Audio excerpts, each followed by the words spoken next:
Assalamualaikum warahmatullahi wabarakatuh.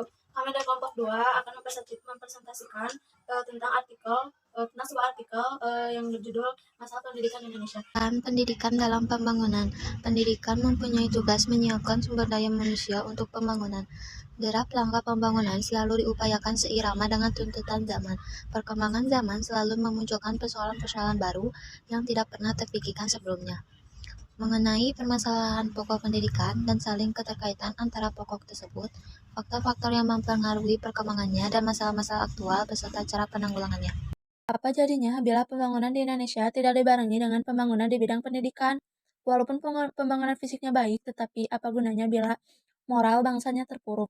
Jika hal tersebut terjadi, bidang ekonomi akan bermasalah karena tiap orang akan korupsi, sehingga lambat laun akan datang hari di mana negara dan bangsa ini hancur.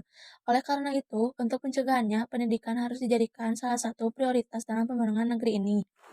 Mengenai masalah pendidikan, perhatian pemerintah kita masih terasa sangat minim. Gambaran ini tercermin dari beragamnya masalah pendidikan yang makin rumit.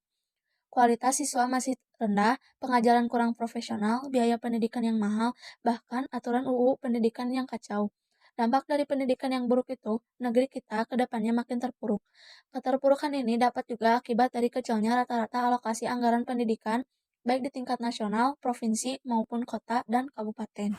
Penyelesaian masalah pendidikan tidak semestinya dilakukan secara terpisah-pisah, tetapi harus ditempuh langkah atau tindakan yang sifatnya menyeluruh.